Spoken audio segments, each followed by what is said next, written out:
So the next presentation is Tom Heilandt, the Codex Secretariat from WHO.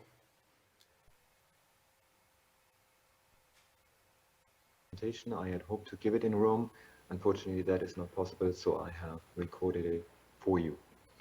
I'll tell you a little bit more about Codex and food safety in the changing times of COVID and food systems transformation, and also a bit about what we're doing or what we're hoping to do on probiotics. Now, food safety is really everyone's business. Everybody in the food supply chain should know about it, from the producer to the consumer. That's also why the United Nations some years back created a World Food Safety Day, which we're celebrating every year on 7th June. Why all that? Well, WHO has estimated that every year 600 million, there are 600 million foodborne illnesses every year and 420,000 deaths. Many of those children under 5. That is a lot, that is too many. Those are, in most cases, preventable illnesses and preventable deaths. The World Bank has estimated that the cost of unsafe food for low and middle income countries is 110 billion US dollars per year. That is also a lot, and that is a lot of money that could have been better used on other issues in the countries, like infrastructure and so on. So there's a lot to be done still to improve food safety all over the world. It is everyone's business. Now, food is a complex commodity. We want it to be available and affordable. We want it to be safe, nutritious, tasty. We want it to keep us healthy and make us healthy. We want it to be sustainably produced and give a fair income for producers. So that's quite a lot of different demands that we have on food, which explains also the diversity of standards, the diversity of work that is being done surrounding food. Our mandate is to protect the consumer's health and ensure fair practices in the food trade. Finally, to coordinate all food standards work done by international governmental and non-governmental organizations. We have been doing this since 1963, since we were founded by FAO and WHO, covering all foods and their production, setting standards, and bringing people together to build international networks. Some facts about Codex: 180 N plus 1 members. We are 100% member driven. That's important for later when we're talking about probiotics. It's not something that is being dreamt up in the Secretariat. The proposals have to come from members and they have to be agreed by members. We're based on science. We're working very strongly on the values: consensus building, transparency, inclusiveness, collaboration, because we believe that it is better to come to standards that are reached by consensus than to have voting, which is possible, but we find it divisive. So we're striving always to find a consensus on our work. Once we've done that, this leads to harmonization of rules and easier trade in the world. Our standards are voluntary, are recommendations to governments, but they are referenced in the WTO SPS agreement and have also been used in TBT disputes. We work in accordance with a 5-year strategic plan. We just started one in 2020, the new one, where you can see there at the bottom, concentrating on setting the needed standards, using science, increase impact of our standards through raising awareness about them, to facilitate participation of all members, and to improve our work methods continuously. Here you see the overall structure of Codex Alimentarius, headed by the Commission that takes the final decision on everything, which is held by an executive committee. On the left side, you see the so-called horizontal or general committees dealing with topics which affect all foods, such as pesticide residues, food hygiene, food additives, contaminants, labeling, and so on. In the middle, you see the vertical or commodity committees, which are dealing with one food group, like fats and oils, fish and fishery products, or fresh fruit and vegetables, for example. On the right side, you can see our task forces, which are groups that have been formed for one specific purpose, and when that is done, the groups disappear, get dissolved. At the moment, we have one group active, which is the important group on antimicrobial resistance. At the bottom, you see our regional coordinating committees, which help to bring countries to the regions, and they also have the right to set regional standards. Now, a piece of Lego doesn't really look like anything, but standards took us to the moon and back and will take us to Mars. They keep our planes in the air and our cars on the road and our food safe, so that we never think about it.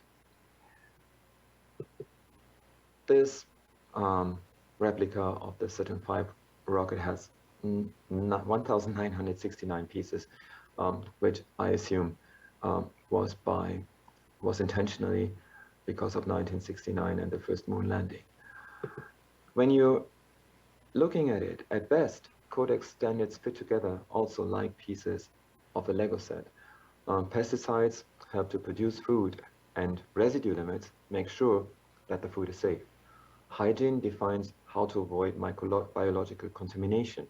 Other codes help to avoid chemical or physical contamination. Additives help production and are safe when they're used within the limits that are set by the Codex Alimentarius Commission.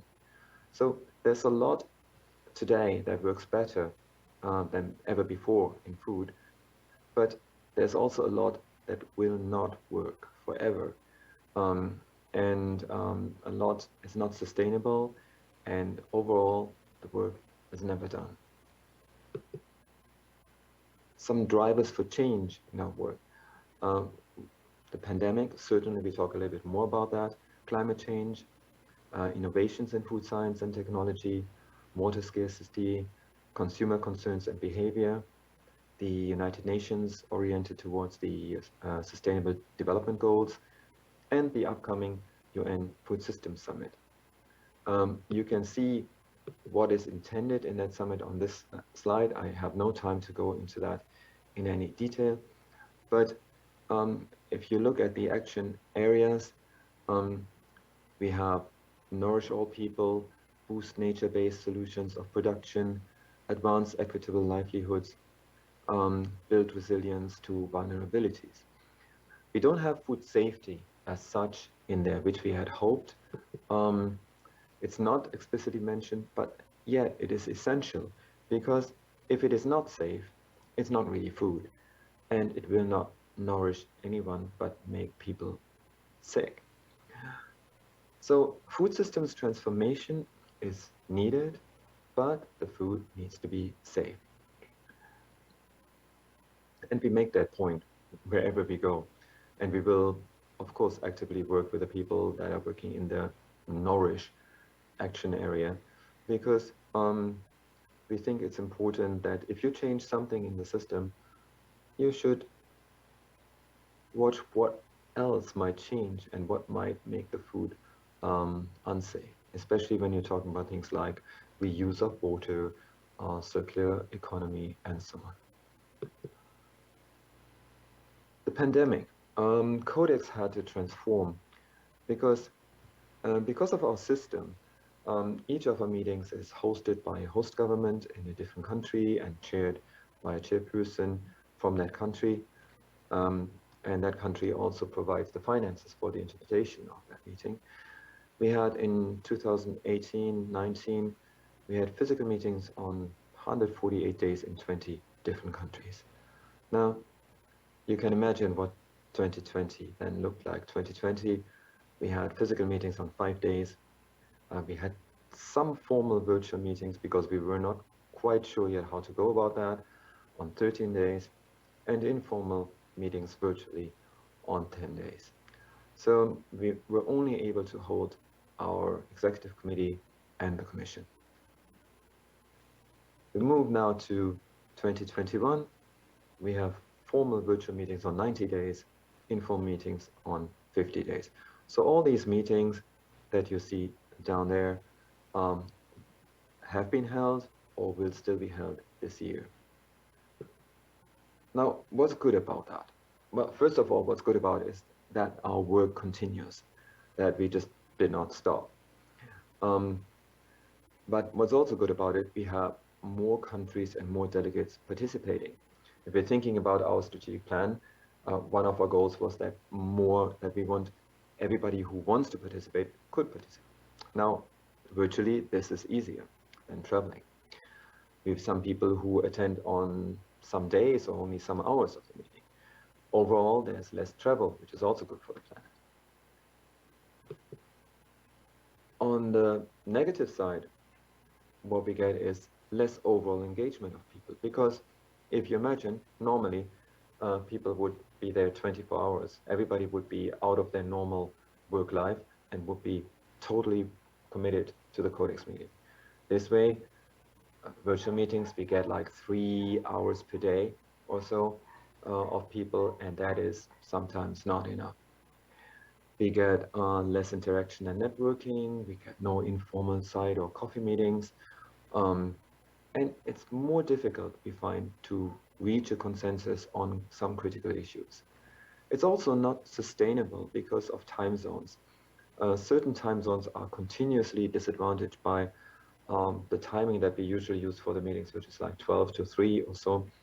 This is very bad for Australia and the Pacific, or in some areas on the west coast of the United States or Latin America. It is also not sustainable because of the workload for the Secretariat, because we noted that for the virtual meetings, we need roughly 30% more work for each meeting, but we don't have 30% more staff.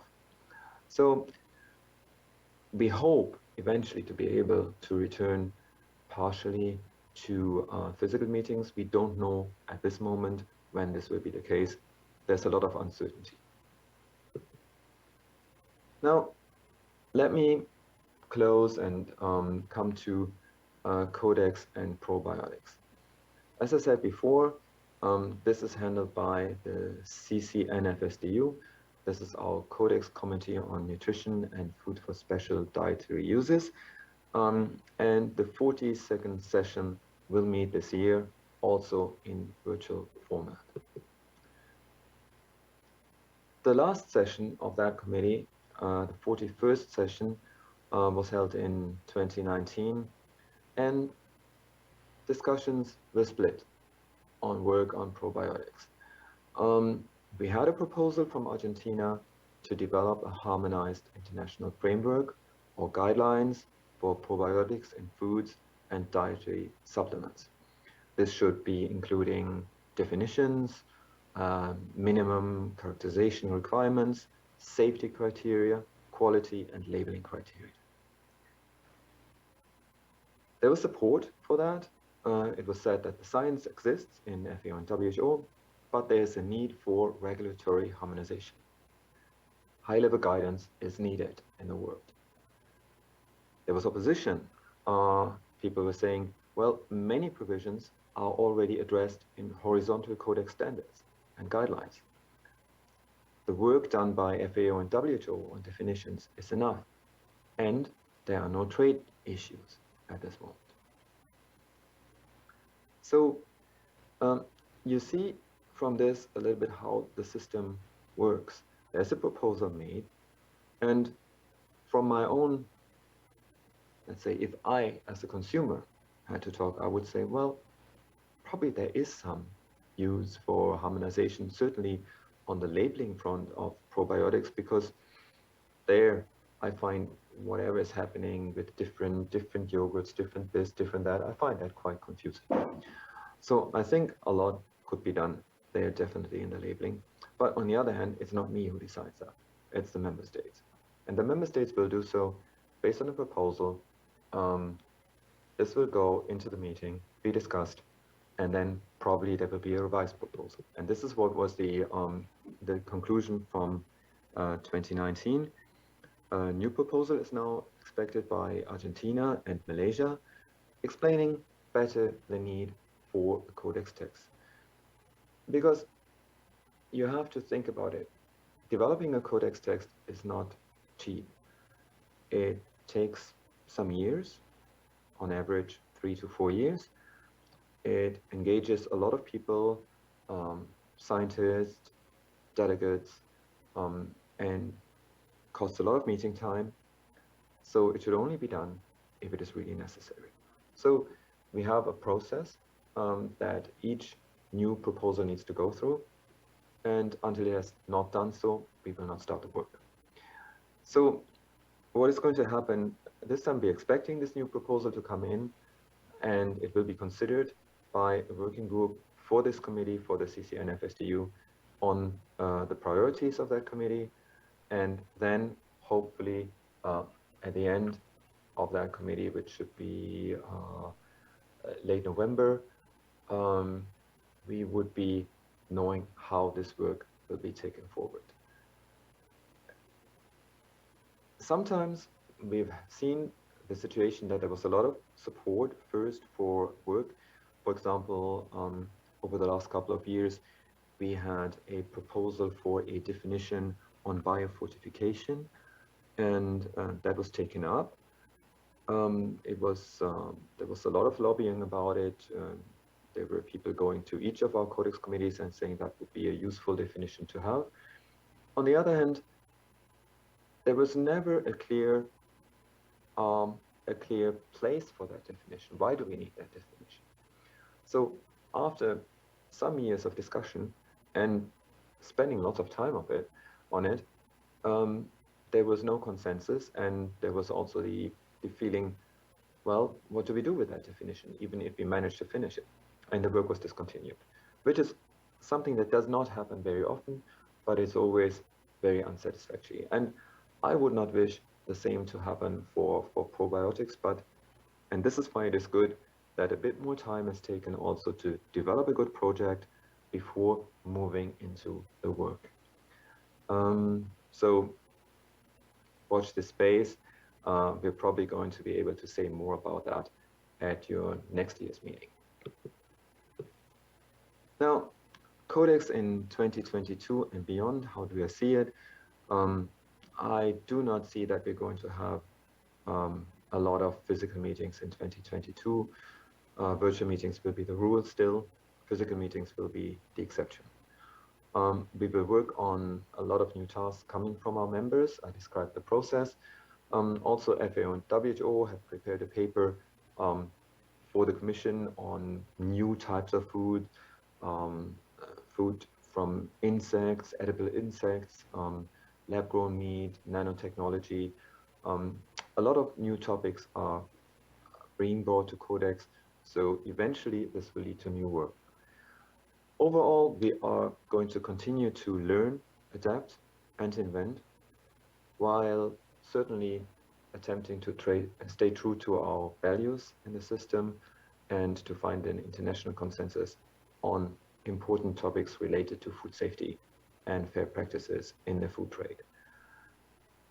That brings me to the end. Thanks a lot for your attention, and if you have questions, please stay in touch. Please visit our website, which contains all information about our work, or send us an email at codex@fao.org. Thanks a lot. I wish you a great meeting and look forward to seeing you sometime in the future in person. Bye-bye.